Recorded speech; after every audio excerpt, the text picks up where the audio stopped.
Hello. তো দেখো, সন্ধে প্রদীপ দিয়ে দিলাম। আর কি বলতো, আজকে সেরকম কোনো প্ল্যান ছিল না কোথাও বের হওয়ার, বাট তারপর মানে এখানে একটা ফুড ফেস্টিভ্যাল হচ্ছে, সেখানে আমার বর বললো চলো একটু ঘুরে আসি। তো তারপরেই দেখো রেডি হয়ে গেলাম। রেডি হয়ে আর আমি কিন্তু চুলে তেলও দিয়ে দিয়েছিলাম, জানো তো। আমার তো জানা ছিল না বের হব। তারপর রেডি হয়ে দুজনে বের হয়ে চলে এলাম সিঁড়িতে করে, টুকটুক করে দুজন মিলে। তো এই যে আমাদের বাহন, এটাকে নিয়ে এবার আমরা দুজনে মিলে যাব ঘুরতে। তো দেখো, এখানে রাস্তাতে এত ধুলো, যে কারণে মানে মাস্ক ছাড়া বেরই হওয়া যায় না। তো আমার হাজবেন্ড তো মাস্ক ছাড়া বেরই হয় না কোনোদিন। চলে গেলাম দুজন মিলে। এখানে এসে দেখলাম এই মাঠটাতে মেলা হচ্ছিল, কিন্তু আমি যতটা বড় মেলা ভেবেছিলাম বাট সেটা কিন্তু না।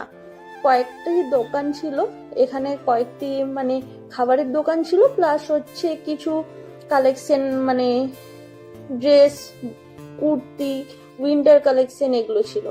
দেখো, এখান থেকে এই স্টলটা থেকে একটা কফি নিলাম, দুজনের দুটো কফি খেলাম। কফির টেস্টটা কিন্তু আমার পার্সোনালি খুবই ভালোই লাগলো। আর এই যে স্টলটা দেখছো না, এখানে অনেক রকম ফ্রাইড আইটেম, চকলেট, অনেক কিছুই ছিল, কিন্তু আমরা এই দুটো ট্রাই করলাম, চিজ বল আর চিকেন কচুরি। তবে যতটা ভেবেছিলাম, সত্যি বলতে আমাদের দুজনেরই খুব একটা ভালো লাগলো না। এবার আমাদের টেস্ট আলাদা, যে কারণে জিনিসটাকে খারাপ বলবো না, বাট আমাদের দুজনের ভালো লাগেনি।